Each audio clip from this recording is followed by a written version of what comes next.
تبارك الذي نزل الفرقان على عبده ليكون للعالمين نذيرا.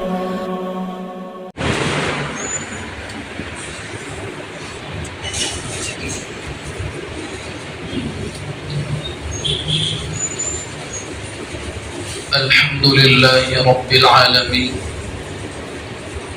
والصلاة والسلام على سيد الأنبياء والمرسلين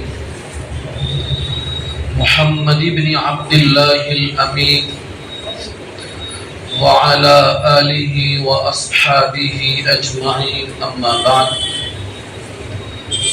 فقد قال الله تبارك وتعالى في القرآن المجيد والفرقان الحميد: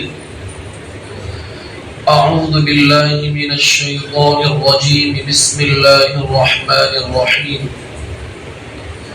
وكذلك أعثرنا عليهم ليعلموا أن وعد الله حق وأن الساعة لا ريب فيها إذ يتنازعون بينهم أمرهم فقالوا ابنوا عليهم بنيانا ربهم أعلم بهم قال الذين غلبوا على أمرهم لنتخذن عليهم مسجدا سيقولون ثلاثة رابعهم كلبهم ويقولون خمسة سادسهم كلبهم رجما بالغيب ويقولون سبعة وثامنهم كلبهم قل ربي أعلم بعدتهم ما يعلمهم إلا قليل فلا تمار فيهم إلا مراء ظاهرا ولا تستفت فيهم منهم أحدا.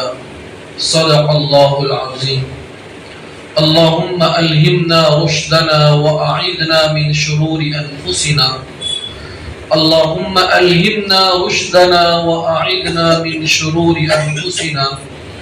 اللهم أرنا الحق حقا وارزقنا اتباعه وأرنا الباطل باطلا وارزقنا اجتنابه. آمین یا رب العالمین. بزرگان محترم، اب یہ چند آیتیں وہ ہیں جس میں اللہ تبارک و تعالی اصحاب کہف کے واقعے کو مکمل کرنے جا رہے ہیں. اس آیت کریمہ کی تفسیر میں امام قرطبی رحمۃ اللہ علیہ فرماتے ہیں کہ جو چند نوجوان اپنے شہر سے نکلے تھے اور انہوں نے اپنے ایمان کی حفاظت کے خاطر ایک غار میں پناہ لی تھی، تو وہ زمانہ ایک ظالم اور مشرک بادشاہ کا زمانہ تھا. لیکن جب وہ بیدار ہوئے ہیں 309 سال کے بعد، تو وہ زمانہ ایک مومن مسلم بادشاہ کا زمانہ تھا. اس درمیان میں کئی حکومتیں آ کر چلی گئی، کئی نسلیں تبدیل ہو گئی. تو اب جس زمانے میں یہ چند نوجوان بیدار ہوئے ہیں نیند سے، وہ زمانہ ایک مومن بادشاہ کا زمانہ تھا. اور اس بادشاہ کے زمانے میں، اس کی رعایا میں، اس کے قوم کے لوگوں میں اس وقت ایک مسئلے میں اختلاف چل رہا تھا. کچھ لوگ یہ کہہ رہے تھے کہ مرنے کے بعد اللہ تعالیٰ زندہ نہیں کریں گے، یعنی وہ آخرت کے منکر تھے.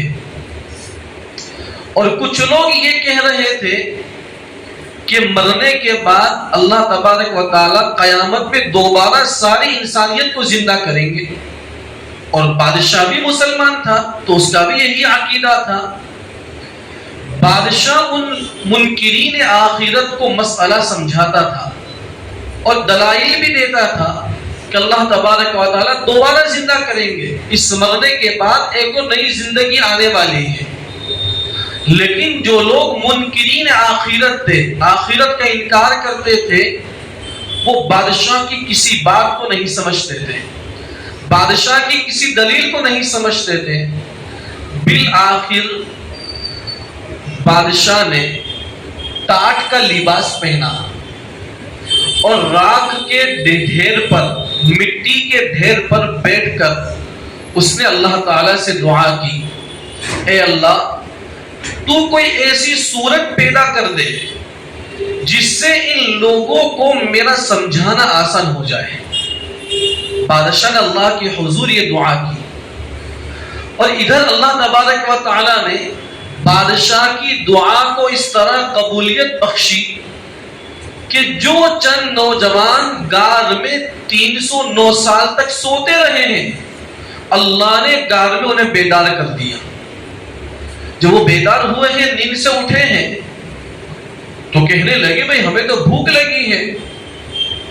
تو اپنے میں سے ایک ساتھی جس کا نام تھا تملیخہ، اس کو بھیجا بازار کے اندر کہ تم بازار میں جاؤ اور کچھ سکے دیے، کچھ پیسے دیے کہ اس کے ذریعے کچھ کھانے پینے کی چیزیں لے کر آؤ۔ وہ تملیخہ نامی آدمی جب دکاندار کے پاس گیا، اس نے سکے دیے، پیسے دیے، دکاندار حیرت میں پڑ گیا۔ دکاندار کہنے لگا کہ کیا تمہیں کوئی پرانا خزانہ ہاتھ لگ گیا ہے؟ یہ سکے تو ابھی کے نہیں ہیں، کیا تم کہیں سے چوری کر کے لے کر آئے ہو؟ تو وہ نوجوان کہنے لگا ایسی کوئی بات نہیں ہے، یہ پیسے میرے ہی ہیں، مجھے نہ کوئی خزانہ ہاتھ لگا ہے، نہ کوئی میں نے چوری کی ہے۔ تو دکاندار نے اس نوجوان کو پکڑ کر بادشاہ کے آدمیوں کے حوالے کر دیا۔ ادھر یہ نوجوان یہ سمجھ رہا تھا کہ یہ تو ظالم بادشاہ کی حکومت ہے، اسے تو پتا نہیں تھا کہ 309 سال گزر گئے ہمارے سونے کے اندر۔ وہ ڈر رہا تھا۔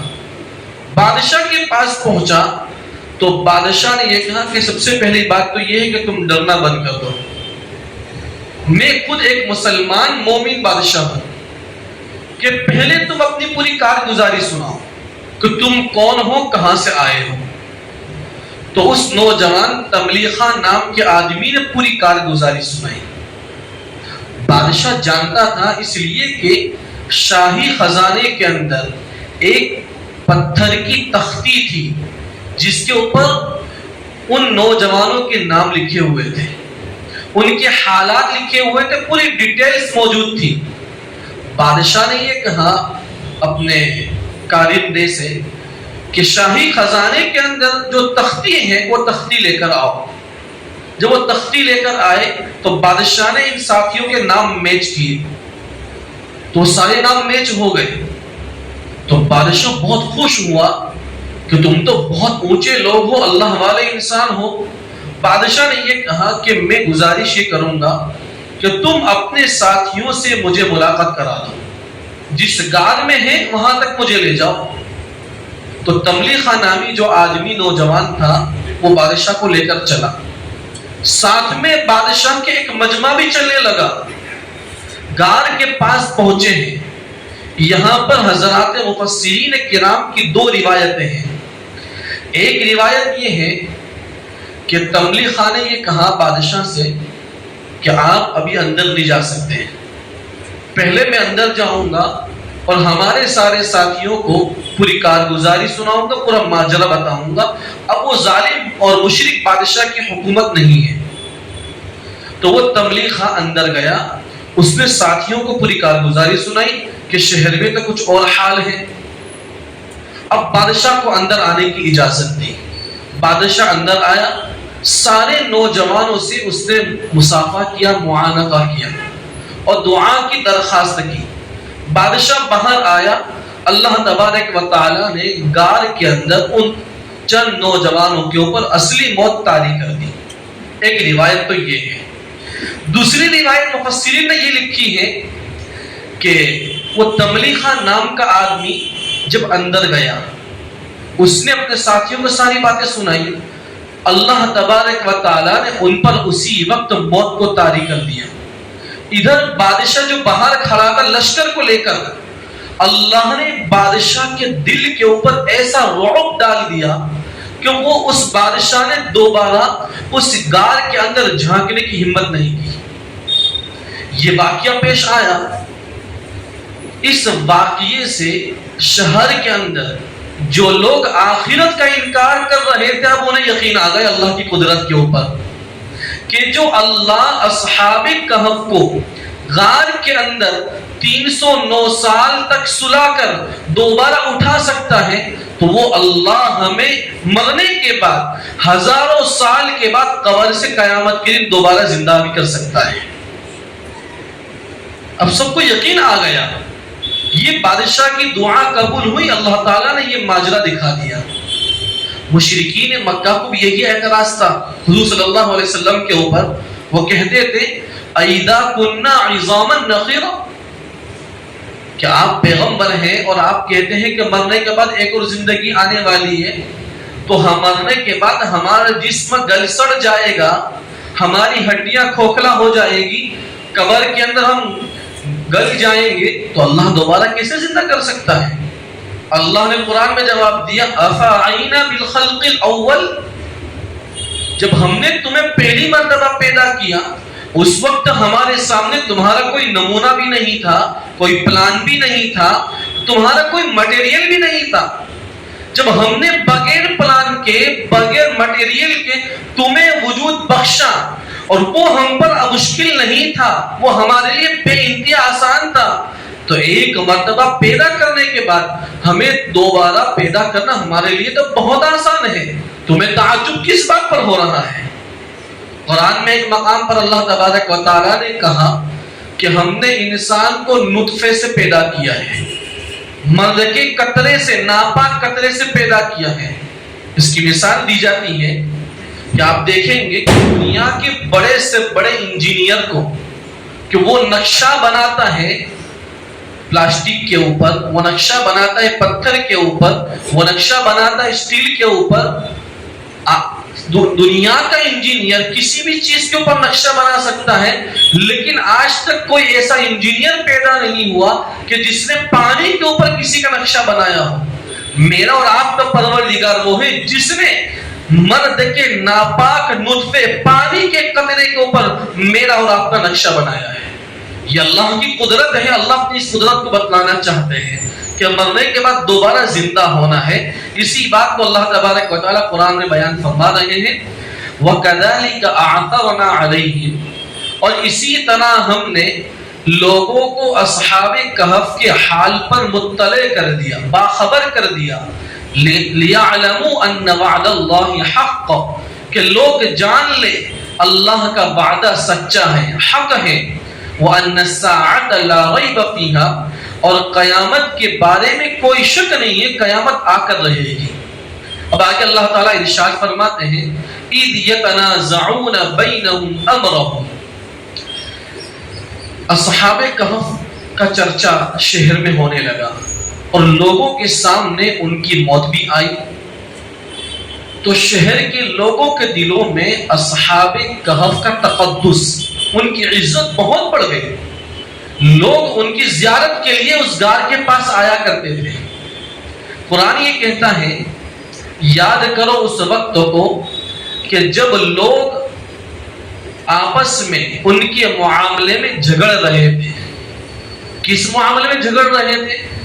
فَقَالُوا بُنُوا عَلَيْهِمْ بُنْيَانًا، کچھ لوگوں نے یہ کہا کہ ان کی غار کے پاس بطور یادگار کے ایک عمارت بنا دو. جو لوگ غار کی زیارت کرنے کے لیے آئیں گے وہ اس عمارت میں ٹھہریں گے، رکیں گے، کہ ایک یادگار کے طور پر عمارت بنا دو. آگے فرمایا ربهم اعلم بهم، کہ ان کا پروردگار خوب جانتا ہے ان کے حال کو.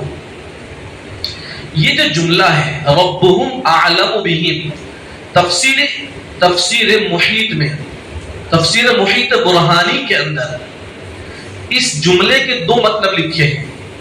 ایک مطلب یہ لکھا ہے کہ یہ جو جملہ ہے ربهم اعلم بهم، یہ وہ اختلاف کرنے والے لوگوں کا جملہ ہے، اس لیے کہ جب لوگوں میں اختلاف ہوا کہ کیا کرنا چاہیے، یہاں بطور یادگار کی عمارت بنائیں کہ کیا کچھ اور بنائیں، تو جو لوگ یہ کہہ رہے تھے کہ بطور یادگار کی عمارت بنائیں، تو ان لوگوں نے کہا کہ ہم اس عمارت کے اوپر ایک کتبہ لگائیں، ایک ٹائلز لگا دیں جس کے اوپر ان کے نام ہو، ان کے حالات ہو، پوری ڈیٹیلز ہونی چاہیے۔ لیکن لوگوں کو ان کی ڈیٹیلز معلوم نہیں تھی، ان کے حالات معلوم نہیں تھے، تو کچھ لوگوں نے یہ کہا کہ خامخواہ تم اس فضول بحث میں کیوں پڑھتے ہو، کہ یہ تو اللہ ان کو جانتا ہے کہ یہ کون لوگ تھے۔ ایک مطلب تو یہ، دوسرا مطلب یہ ہے کہ یہ اللہ کا کلام ہے، جو لوگ اختلاف کرتے تھے اللہ تعالیٰ انہیں تنبیہ کرنا چاہتے ہیں کہ جس چیز کی حقیقت کا تمہیں علم نہیں ہے اور اس کی حقیقت کو جاننے کا تمہارے پاس کوئی راستہ بھی نہیں ہے، تو ایسی فضول چیز میں کیوں پڑھتے ہو، اللہ خوب جانتا ہے۔ پھر آگے اللہ تبارک و تعالیٰ فرماتے ہیں قال الذين غلبوا على امرهم لنتخذن عليهم مسجدا، ان لوگوں نے جو ان کے معاملات پر غالب تھے انہوں نے کہا کہ ہم ان کی گار کے پاس ایک عبادت خانہ بنائیں گے۔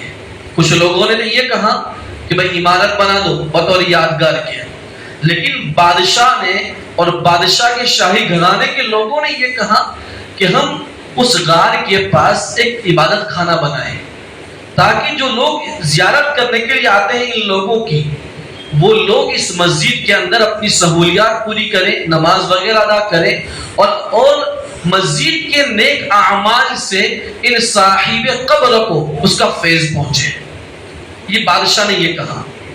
یہاں پر حضرات مفسرین نے ایک مسئلہ لکھا ہے کہ وہ مسئلہ یہ ہے کہ کسی کی قبر کو، کسی اللہ والے کی قبر کو یا کسی کی قبر کو سجدگاہ بنانا اور یا کسی کی قبر کے سامنے سجدہ کرنا، یہ شرک ہے اور اس کی اجازت شریعت نہیں دیتی۔ اس کی وعید حضور صلی اللہ علیہ وسلم نے حدیث میں ارشاد فرمائی ہے۔ آپ صلی اللہ علیہ وسلم نے ارشاد فرمایا لعنت اللہ علی الیہود والنصارى اتخذوا قبور انبیائهم مساجد۔ حضور نے فرمایا کہ اللہ کی لعنت ہو، اللہ کی فٹکار ہو یہودیوں پر اور عیسائیوں پر کہ انہوں نے اپنے نبیوں کی قبروں کو سجدہ بنایا۔ حضور کہہ رہے ہیں کہ پہلے جو یہودی عیسائی جو گزرے ہیں انہوں نے اپنے نبیوں کی قبروں کو سجدہ بنایا، جس طرح اللہ کو سجدہ کیا جاتا ہے اس طرح اپنے نبی کی قبروں کو سجدہ کرتے تھے۔ آگے حضور نے ارشاد فرمایا کہ الا لا تتخذوا قبری وثنا، لوگوں خوب سن لو، میری قبر کو بت خانہ نہ بنانا۔ الا لا تتخذوا قبری مسجدا، لوگوں خوب سن لو، میری قبر کو عبادت کی جگہ مت بنانا، کہ عبادت اللہ کی ہوگی، سجدہ اسی کو ہو، کسی نبی کے لیے کسی نبی کے سامنے بھی سجدے کی اجازت نہیں ہے۔ لیکن اگر کسی اللہ والے کی قبر کے پاس کوئی عبادت خانہ بنایا جا رہا ہے، کوئی مسجد بنائی جا رہی لوگوں کی سہولیات کے لیے، اس کی اجازت ہے، لیکن ایک شرط کے ساتھ کہ وہ مسجد قبرستان کی وقف کی جگہ میں نہ ہو، اس لیے کہ جس نے زمین کو وقف کیا ہے قبرستان کے لیے وہاں مسجد بنانے کی اجازت نہیں ہے۔ اسی کے ضمن میں ایک روایت ہے، آپ صلی اللہ علیہ وسلم نے ارشاد فرمایا صلو فی بیوتکم ولا تتخذوها قبورا، کہ تم اپنے گھروں میں نمازیں پڑھا کرو، اپنے گھروں کو قبرستان نہ بناؤ۔ حضرت محدثین نے اس کے 3 مطلب لکھے ہیں۔ ایک مطلب یہ بیان کیا ہے کہ اپنے گھروں کے اندر سنن و نوافل پڑھا کرو، نماز سے پہلے کی سنتیں، بعد کی سنتیں، نفل نماز اپنے گھروں میں پڑھا کرو۔ اگر نہیں پڑھو گے تو تمہارے گھر اور قبرستان میں کوئی فرق نہیں ہے، اس لیے کہ قبرستان میں بھی مردے نماز نہیں پڑھتے، وہاں پر بھی ایک طرح کی نحوست پھیلی ہوتی ہے، اور گھروں کے اندر نمازیں نہیں ہوگی تو گھروں میں بھی نحوست پھیلے گی۔ ایک مطلب تو یہ بیان کیا۔ دوسرا مطلب یہ بیان کیا کہ قبرستان کے اندر اپنا گھر مت بناؤ، اس لیے کہ قبرستان ایسی جگہ ہے جہاں جا کر آدمی کے دل میں ڈر پیدا ہوتا ہے موت کا، آخرت کا استحضار ہوتا ہے، ایک طرح کی ہیبت پیدا ہوتی ہے۔ اگر تم نے قبرستان کے اندر گھر بنا لیا پھر تمہارے دل سے قبر کا خوف نکل جائے گا۔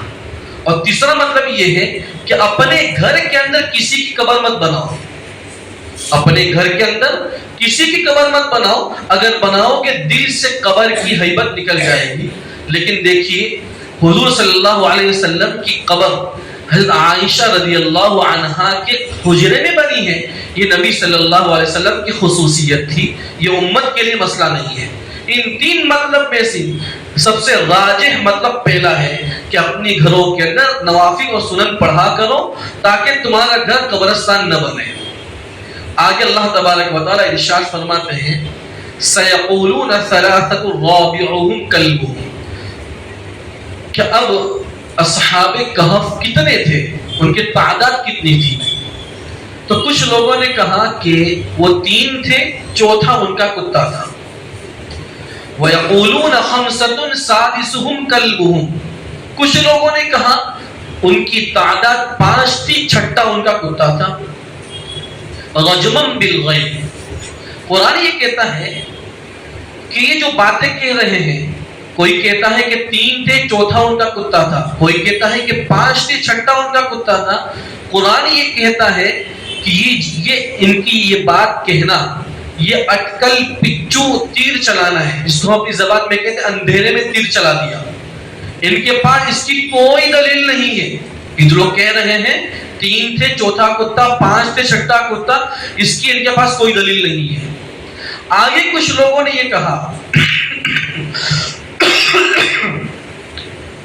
وَيَقُولُونَ سَبْعَةٌ وَثَامِنُهُمْ كَلْبُهُمْ، کچھ لوگوں نے یہ کہا کہ وہ 7 تھے، 8واں ان کا کتا تھا۔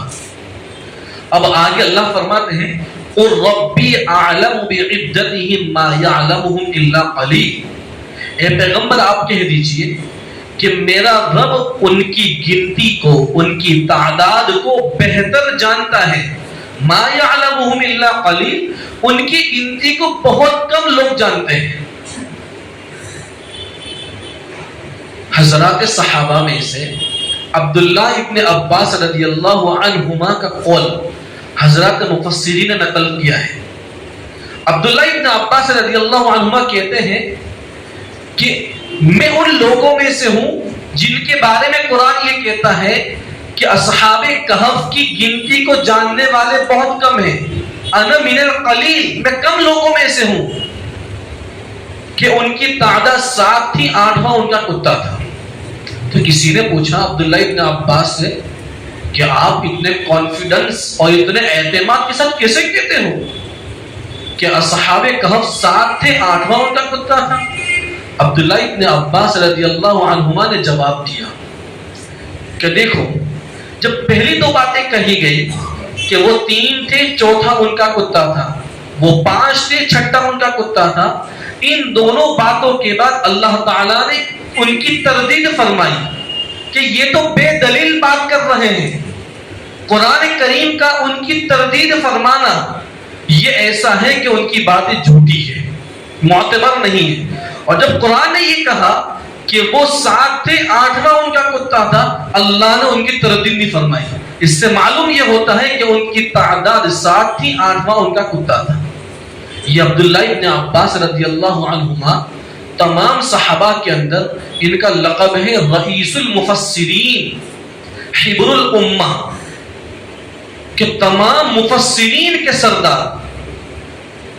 عبداللہ ابن عباس رضی اللہ عنہما کا جو لقب دیا گیا ہے ویسے لقب نہیں دیا گیا۔ حضرات صحابہ میں جو بڑے صحابہ تھے اونچے درجے کے، عمر کے اندر بھی بڑے، علم کے اندر بھی بڑے، وہ قرآن کی تفسیر کے اندر عبداللہ ابن عباس رضی اللہ عنہما سے سوال کرتے تھے، پوچھتے تھے، علم حاصل کرتے تھے۔ اللہ تعالیٰ نے عبداللہ ابن عباس رضی اللہ عنہما کا یہ مقام کیسے دیا؟ یہ ہمارے نوجوان بیٹھے ہیں، ان کے لیے کام کی بات ہے ان کی اس واقعے کے اندر۔ عبداللہ ابن عباس رضی اللہ عنہما یہ حضور کے چچا حضرت عباس کے بیٹے ہیں۔ اور ان کی خالہ حضرت عبداللہ کی خالہ حضور صلی اللہ علیہ وسلم کی بیوی حضرت میمونہ رضی اللہ عنہما ہے. یہ 10 سال کے تھے، 11 سال کے تھے.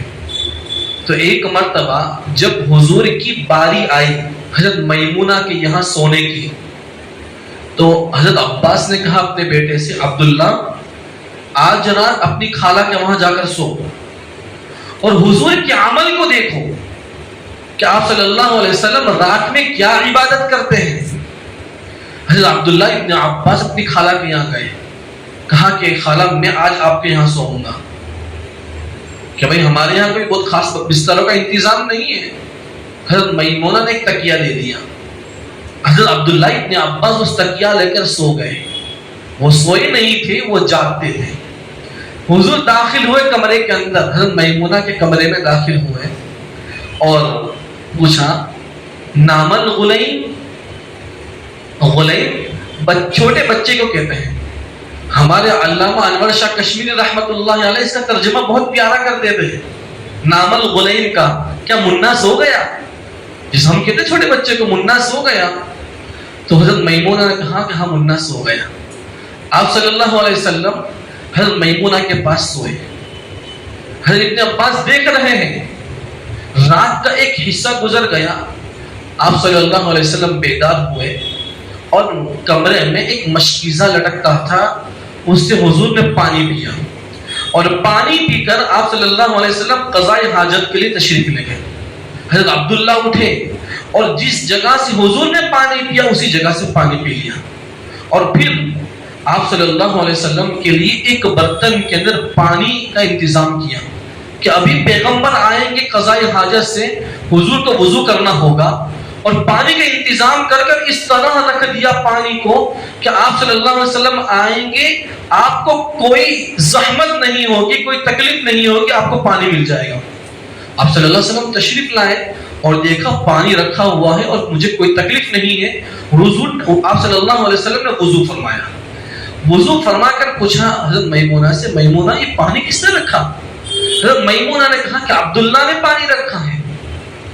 کہ حضرت عبداللہ کی فہم سمجھداری کو دیکھ کر آپ صلی اللہ علیہ وسلم بڑے خوش ہوئے. حضور نے دعا دی، اللہم فقہہ فی الدین، اے اللہ عبداللہ کو دین اسلام کی گہری سمجھ عطا فرما. حضور نے یہ دعا دی. آپ صلی اللہ علیہ وسلم نماز کے لیے کھڑے ہو گئے، تہجد کی نماز کے لیے کھڑے ہو گئے. حضرت عبداللہ چھوٹے بچے تھے، بائیں ہاتھ کی طرف کھڑے ہو گئے. یہ مسئلہ ہے کہ جب امام ہو اور مقتدی ایک ہو تو مقتدی امام کے داہنے ہاتھ کی طرف کھڑا رہے اور کچھ پیچھے کھڑا رہے، یہ مسئلہ ہے. حضرت عبداللہ چھوٹے بچے تھے، وہ بائیں ہاتھ کی طرف کھڑے ہو گئے. حضور نے دوران نماز میں ان کا کان پکڑ کر سیدھے ہاتھ کی طرف لے لیا حضرت عبداللہ کو، اور اپنے بالکل برابر کھڑا کر دیا. حضرت عبداللہ نماز میں تھوڑے پیچھے ہو گئے. 10 سال کا بچہ ہے، ان کی ذہانت کو دیکھیے. جب سلام سے نماز سے فارغ ہوئے حضور نے پوچھا عبداللہ تم کو تو میں نے نماز میں اپنے برابر کھڑا کیا تھا، تم پیچھے کیوں چلے گئے؟ حضرت عبداللہ نے جو جواب دیا ہے وہ سننے کے قابل ہے. حضرت عبداللہ نے کہا کیف حذاک یا رسول اللہ، کہ اللہ کے رسول میں آپ کے برابر کیسے کھڑا رہ سکتا ہوں؟ انت نبی و انا امتی، آپ تو نبی ہیں میں امتی ہوں. حضور صلی اللہ علیہ وسلم کی ان کی سمجھداری اور ان کے جواب پر اتنی خوشی ہوئی کہ حضور نے پھر دعا دی، اللہم علمہ الکتاب، اے اللہ قرآن کی تفسیر کا علم عبداللہ کو عطا فرما. امام بخاری رحمت اللہ علیہ نے اس روایت کو بخاری شریف میں کتاب العلم میں نقل کرنے کے بعد ایک بات ذکر کی.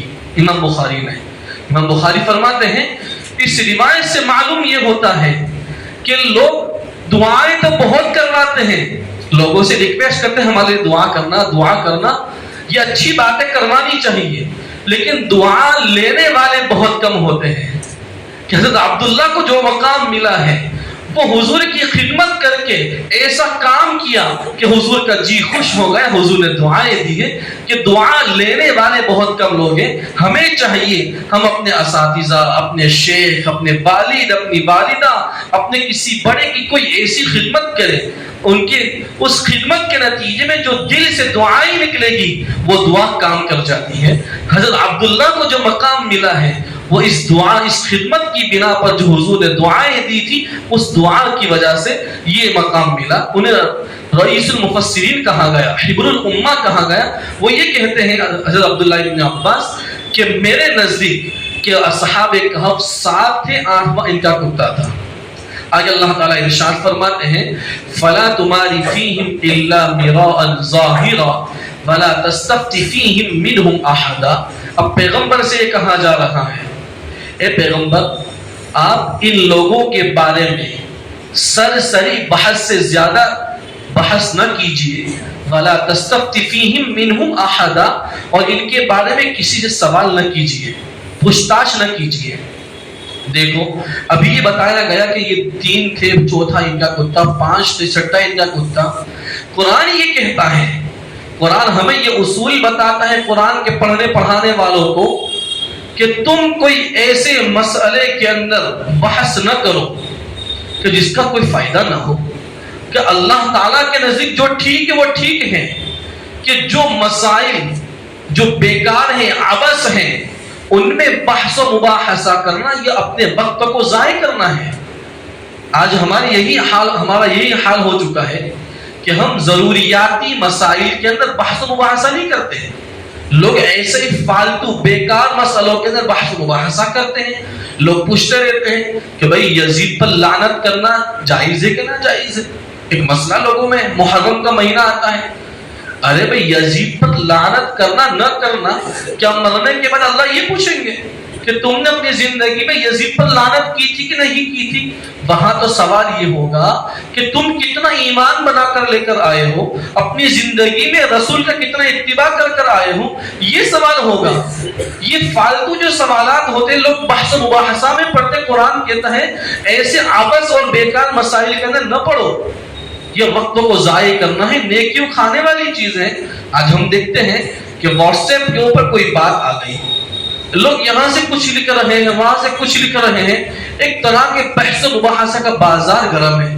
لوگ اپنے علوم کو, اپنے نالج کو جھاڑتے رہتے ہیں, عمل کی بات کوئی نہیں کرتا. یہ قرآن کے پڑھنے پڑھانے والوں کو یہ آیت کریمہ یہ اصول بتا رہی ہے کہ ایسے مسائل کہ جو بیکار ہیں, عبث ہیں, ان کے جاننے کی کوئی ضرورت نہیں ہے, اس میں بحث و مباحثہ کرنے کی کوئی ضرورت نہیں ہے.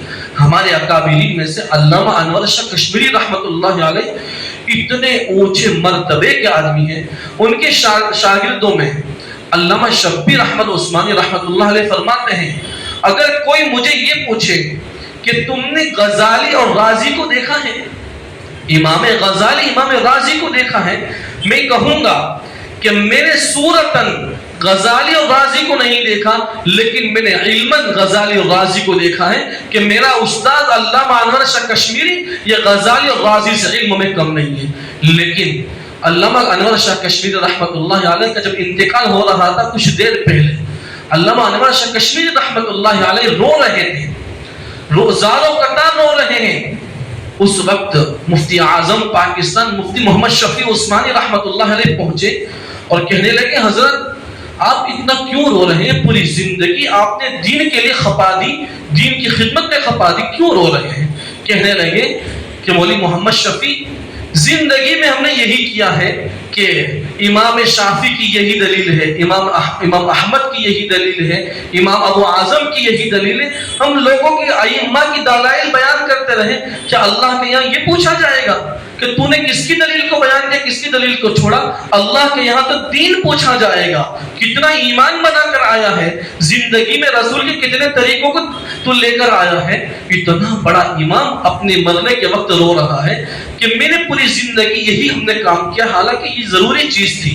تو یہ آیت کریمہ ہمیں سمجھا رہی ہے ہم اپنی زندگیوں میں بیکار مسائل میں بحث و مباحثہ نہ کریں. اب تو وہ دور آ گیا ہے کہ اب رفع یدین, ہاتھ کہاں باندھنے ہیں, آمین زور سے بولنا کہ نہیں بولنا, ان مسائل کو سائڈ پہ کرو. اب فکر اس کی کرو ہمارا ایمان اس دور میں کیسے بچ جائے, ہمارے دلوں سے نفاق کیسے نکل جائے. ایمان کو بچانے کی فکر اس دور میں بہت زیادہ ضروری ہے.